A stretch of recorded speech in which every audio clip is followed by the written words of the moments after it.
Welcome back to the Jake's Take with Jacob Elyachar Podcast. I'm your host, Jacob Elyachar, the chief content producer and writer of jakestake.com, a pop culture entertainment news website. If you're watching this video right now, please subscribe and please like it. And also, if you're listening to this conversation on Apple Podcasts, Google Podcasts, Spotify, Spreaker, subscribe, please. Thank you so much. I am thrilled to welcome my next guest to the podcast. He's an actor, model, and stuntman, and he's also one of my all-time favorite American Ninja Warrior athletes. His nickname is the Flying Phoenix. He has over 5.3 thousand Twitter followers, 21,000 Facebook fans, and 58.5 thousand Instagram followers. Please help me welcome Najee Richardson.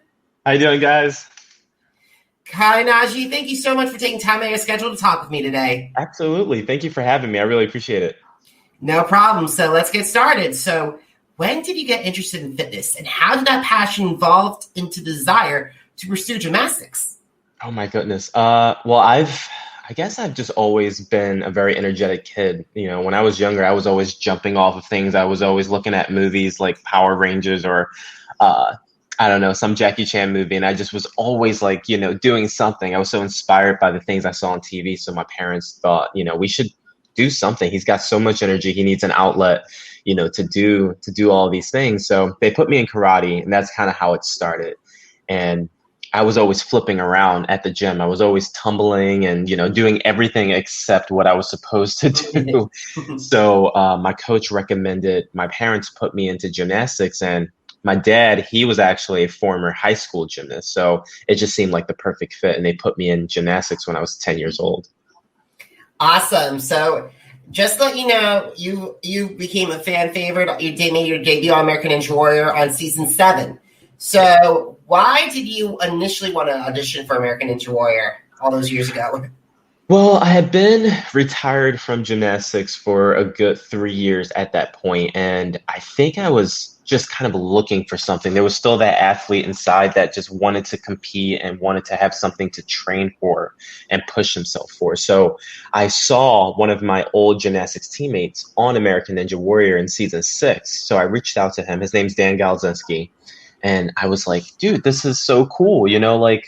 Where did you find this? How can I get involved? And he was actually building a gym at the time. He invited me to come check it out. I did, and I was really bad. I couldn't do any of the obstacles, but I became so obsessed with wanting to just conquer these obstacles that I couldn't do. It was a challenge for me. So I started going to the gym every weekend, and eventually, got really good at it, or decently good at that time. And one of the guys that was on the show, Chris Wilczewski, he's like, you should compete. Why don't you put a submission video? And you've got a lot of talent. So I did, not thinking anything was going to come of it. And a couple of months later, they called me and invited me to the show. And next thing I knew, I was competing, and it kind of just, steamrolled from there. Awesome. Now, we got to talk about this current season. So because of the coronavirus pandemic, American Ninja Warrior, or I'm going to call this as throughout the interview, A&W, was formatted very different this year. Several of the producers invited the top 50 ninjas to the course, and they brought 2 representatives to join them. You were one of the people that were selected. I was very happy that you were selected, because I would not be very happy if we didn't have you this season. I was happy too. I was missing it. We were all just sitting at home, just like, all right, is it going to happen? Is it not going to happen? What's going on here? So I was super happy when they called. Awesome. So can you describe your team to my audience, and why did you pick them? Yeah, so 2 of my teammates, I had never met them before, Amber Dawkins and Ezra. Both of them come from very similar backgrounds, pretty closely to me. Ezra, he comes from a background where he was just an athlete, and he was going through some issues after losing his father, and just trying to figure out how to overcome that loss, how to overcome, those issues, and, get himself in the best shape possible. And that's very closely related to my background in terms of loss with gymnastics. I kind of lost myself in a way, and I had to figure out my way back from loss. So we kind of had that very similar background. And as far as Amber goes, she has cystic fibrosis. I have asthma. So we were just a great match. The three of us, we were able to just form this bond that I feel like it's really hard to do unless you come from similar backgrounds. So that was kind of why I brought them along with me. And they're just two great ninjas. They were both rookies at the time. They both had been just like begging for their shot. They wanted it so bad. And I just remember being them. I remember like, oh, I just want a chance. I want to go out there and like show them what I'm made of and what I'm capable of doing. So it was just an easy choice to bring them along with me. Awesome. And I got to commend the entire American Ninja Warrior production team for actually bringing the show to air. And also, not only that, making sure every ninja was safe. Yes, absolutely. They did a it was very nerve-wracking for me, and especially for Amber, who has cystic fibrosis. I have asthma. We were very nervous about how it was going to work. How was the whole production going to keep us safe? Really practice social distancing. How was everything going to be sanitized? Just the whole logistics of it was very, very scary. But the show and the production team did a really good job at making all of us feel comfortable, making sure that all of our safeties was of the utmost priority. We were tested, before every show. So social distancing was very, very strict. They were not playing around. So they definitely took really good care of us. I'm so happy you did that. Now, also on the show this year, you also told that you're one of the top leaders for the Ninja for Black Lives organization. And throughout the season, viewers saw you and many members of the Ninja community wearing the Ninjas for Black Lives shirt on the show. In your humble opinion, how has the Ninja for Black Lives organization helped not just educate your fellow ninjas, but also the ANW fan base about the Black Lives movement? Well, I think there's a lot of misconception about what it is that we stand for sometimes. And especially there's a lot of misinformation out there because there are so many different organizations that are so closely linked. And a lot of the time those train tracks get crossed and people don't know like how to tell what it is that you stand for and this and that. And Ninjas for Black Lives, we've been very clear about our mission. Our mission is education and fundraising for the NAACP, as well as just being a voice and using our platforms to speak our truths. So that's kind of the approach that I've taken in the Ninjas for Black Lives. I have a lot of, I come from an activist family, so I have a lot of different things that I can educate people on, as well as just using my own voice, the things that I'm feeling within myself, my own experiences, and just helping people see things from a different point of view, hopefully a less hostile point of view. But Ninjas for Black Lives is really just about educating our audience and setting up resources for fundraising. And that's our main goal, is just education and fundraising. And I think you did a really good job this season promoting that. So I just want to commend you on that. Thank you so much. All right, let's talk about the qualifiers. So you ended your buzzer drop by completing the course. And could you describe your reaction when you hit that buzzer to my audience? Well, in the qualifying, to be completely honest, I was a little sad. Not sad, I would say slightly disappointed. I was slightly disappointed because I really wanted to get the 18-foot wall. And, I got it back in season 10, and I was unfortunately unable to get it in season 11. So I was like, okay, here's my chance for redemption. I'm going to prove this wasn't a fluke. So I got up there, and then I missed it by literally this much. My fingertips was on the lip, and I was so disappointed. But then I immediately remembered, like, actually, I'm already off to a better start than I was last season. I hit a buzzer. So I was immediately happy afterwards. So it was a wave of emotions. It went from slightly disappointed to immediately really, really happy and grateful. And I was elated too, because I've been waiting for you to hit that buzzer for a while. Me too. Last season, season 11 was really, really tough. It was the very first season, other than my first year, season 7, where I didn't hit a single buzzer. So that was very, foreign. It was very foreign to me. I didn't like it. So hitting that buzzer was great. It was like, okay, I'm home. Like, I remember what I'm doing.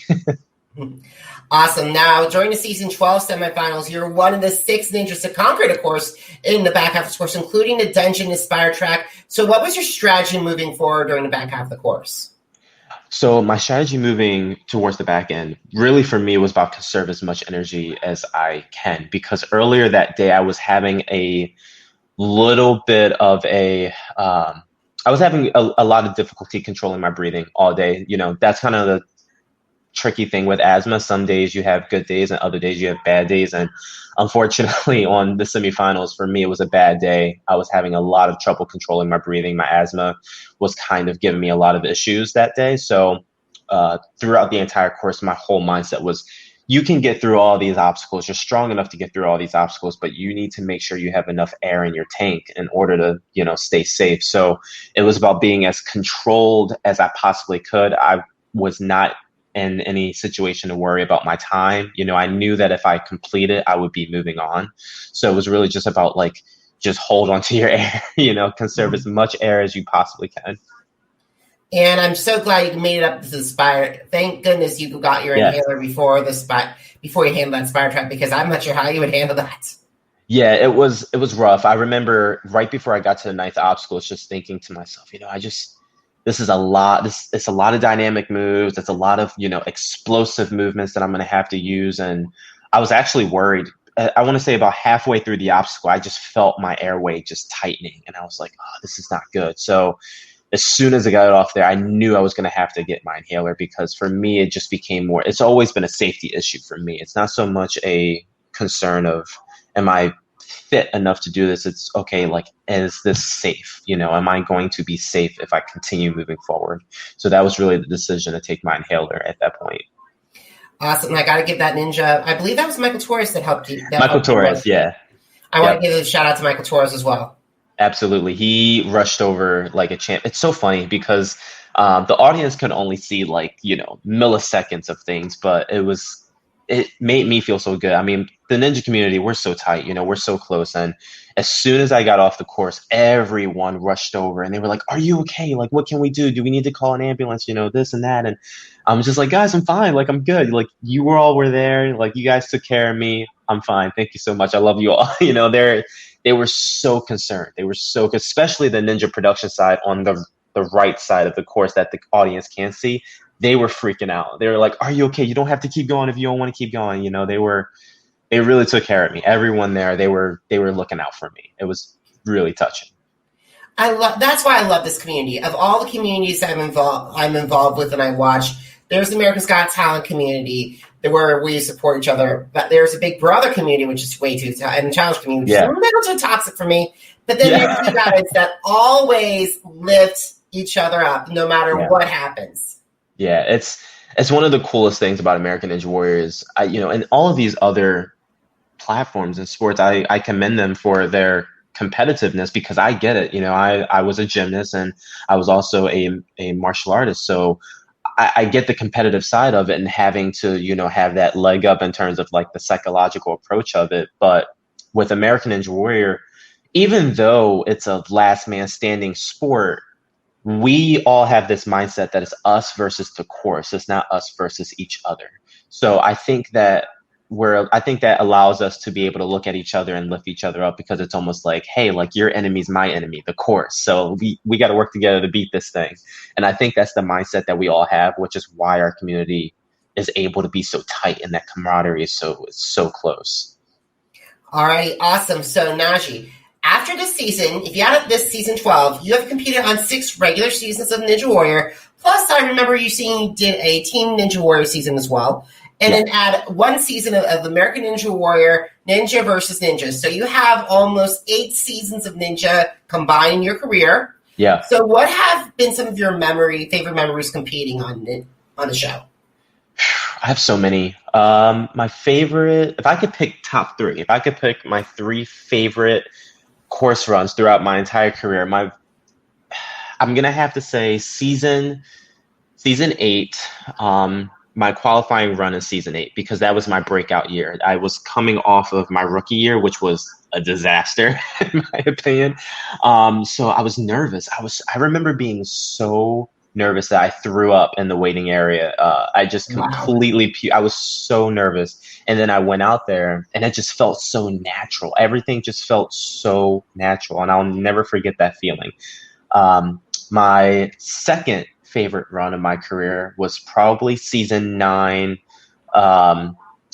stage 2, season 9, stage 2, because stage 2 is notoriously in my opinion, that's the course that separates ninjas who are good at just one aspect versus ninjas who are just very well rounded. Only the best ninjas get through stage 2. Najee, I'm so sorry to interrupt you. Just a clarification, it is not. We're talking about the Mount Midoriyama finals, not the city finals. Oh yes, okay. So Mount Midoriyama finals. So yes, we are. Yeah, that's what we're talking about. The Mount Midoriyama stage 2 and Mount Midoriyama. That for me is the course that separates the ninjas, the top ninjas, from those who are good at just one aspect versus the ninjas who are good at just everything, who are well-rounded. You need the speed, you need the power, and you need the endurance to get through stage 2. Stage 1, you just need speed. Stage 3, you need a lot of endurance. But I feel like stage 2 is the stage that just combines everything. So when I got through stage 2, it was like, okay, hey, like, I am a top athlete. Like, I've proved it to myself. Like, I know what I'm doing. Like, I deserve to be here. And now that brings me to my third favorite run, which hasn't aired yet. It has not aired yet. Oh, I cannot wait to see this, guys. So, yeah, guys, just to let you know, to see this air, I know this is going to come after the finale, but I think it's on YouTube and Peacock. So, guys, go watch it. So, I cannot wait. It's going to be to see this run. So, I'm going to have to watch the YouTube again. I will comment on Twitter once I see that. Yes, oh my gosh, this course run coming up in the finals is so cool. And for me, the reason it's so cool is because it was unlike any other course that I've ever run before. It was a ton of new obstacles. It was a mixture of obstacles I had always wanted to try but never had the opportunity to because I wasn't competing in that certain city. And it was just, I don't know, I went in there with a different mindset. I think, coming into this season 12, I really didn't have any expectations. I had about 2 weeks of training under my belt coming into season 12 because of 2 weeks of training? Wow. 2 weeks of training. Yeah. So it was funny because I was training. I was at I want to say my peak physical conditioning going into season 12 in February. And then the show got shut down because of COVID. So naturally, because I have a respiratory issue, I decided to take social distancing seriously and quarantine myself. And I didn't, I did pull-ups in my apartment, but I didn't do any ninja. I hadn't ninja trained for like 3 months leading up to, season 12. So I had no ninja training at all. We got the call in the beginning, either the very end of June or the very beginning of July. I can't remember which, but it literally gave us 2.5 weeks. We got a call within 2.5 weeks of when we were supposed to fly out to St. Louis. And I was thinking to myself, I am not prepared. I'm not prepared. So I got in touch with one of the owners of the gym that I train at, Chris Wilczewski at the Movement Lab. He let me train. So I got about 2 weeks of training in, then I was off to St. Louis. So I really had no expectation this season at all. I was like, I'm just here to have a good time, really. I can't really expect to do well and I can't expect to fail because I know I'm capable of this, but we'll just have to see what happens. So going into finals, it was just like, hey, let's just see what we can do. Let's see what we're capable of here. So I think the mindset for me was what made all the difference. Alrighty. So during his commentary on one of the runs, Matt Eisman mentioned that you are an ambassador for the American Lung Association. Can you describe to my audience how that partnership got started? Yes. So one of the hardest seasons for me, season 10. So the water walls at the end of stage 2, Mount Midoriyama, the Vegas finals, I had completed all of stage 2 except the water walls. I got into the water walls, and the problem is when you have asthma, you need to try and take in as much air as you possibly can. And the water walls, obviously, you can't do that. You have to hold your breath. But the problem with that is I have such a limited amount of air supply because my lungs tighten the more I exercise, that it was hard for me to take in air. And me trying to hold my breath was what caused my asthma to spike. And I ended up having an asthma attack at the water walls while I was in the water, which was, in hindsight, very, very dangerous. And I probably shouldn't have continued. But, I just wanted it so bad. And it was so heartbreaking to see, my chance of making it back to stage 3 a second year in a row was just going up in flames. So the American Lung Association, they were watching that night. They had always been watching it, always participated in the Fight for Air Climb in Philadelphia. So they reached out to me and they were like, you are an inspiration to everyone who has asthma. These kids keep talking about you, and, these parents, they want to see you, they want to meet you, they want to hear your story. So, would you be willing to partner with us? I told them, absolutely. I can't think of a better partnership to have than the American Lung Association and being an ambassador and being a face for asthma, and, trying to show kids that you're capable of doing whatever you want as long as you believe in yourself. It doesn't matter what disability you have, what's setting you back. Like, you are capable of doing whatever it is you want to do. And that's kind of how I got started. Awesome. You've done incredible work for them. Thank you. All right. So several members of the American Ninja Warrior community, such as Faisal's Fessy Shavat, Jesse Graff, and Natalie Ninja Duran, have competed on shows such as Big Brother, The Challenge, and the Titan Games. Would you be interested in competing in other shows? Why or why not? Yes. It started off as a joke because I'm a smaller guy, but I was like, I want to go on the Titan Games. Like, I'm going to go on the Titan Games. And then eventually I was just like, no, I actually really do want to go on the Titan Games. I forget his name, but there was a competitor this season on the Titan Games who became a Titan and did really, really well. And he was a smaller, thin-framed guy like myself.